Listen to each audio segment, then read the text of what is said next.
নিয়মিত নতুন উদ্ভাবনী ধারণা ও প্রযুক্তি দিয়ে বিশ্বকে চমকে দেওয়ার জন্য পরিচিত জাপান এবার মানুষ ধোয়ার মেশিন তৈরি করে তাক লাগিয়ে দিল দেশটি।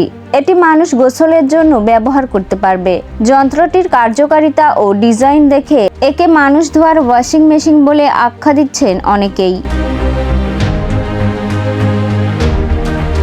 মেশিনটি জেট বিমানের বসার জায়গার আদলে তৈরি। এতে একটি স্বচ্ছ ঢাকনা আছে যা খোলা যায়। যখন কোনো ব্যক্তি এই মেশিনে প্রবেশ করে বসে তখন এটি গরম পানিতে ভর্তি হয়। মেশিনে থাকা সেন্সরগুলো ব্যক্তির পালস ও শরীরের অন্যান্য তথ্য পরিমাপ করে। এর ফলে ব্যক্তির উপযুক্ত তাপমাত্রার পানিতে গোসল নিশ্চিত হয়। অদ্ভুত এই মেশিনটিতে রয়েছে এআই প্রযুক্তি, যা ব্যবহারকারীর মানসিক অবস্থা রিড করতে পারে।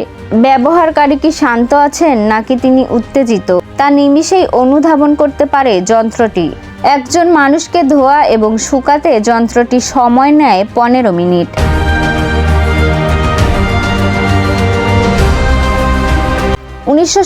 সালে সানিও ইলেকট্রিক কোম্পানির প্রদর্শিত প্রথম উন্মোচিত মানব ধোয়ার মেশিনটি ছিল আল্ট্রাসনিক বাথ নামে পরিচিত।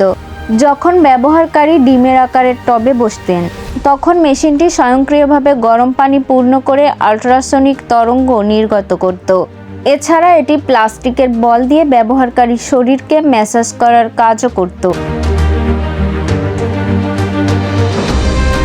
21 শতকে এসে বেশ কিছু পরিবর্তন নিয়ে হাজির হবে এই মানুষ ধোয়ার মেশিন। 25 সালের এপ্রিলে আসকাই কংসাই এক্সপোতে এটি প্রদর্শিত হওয়ার কথা রয়েছে।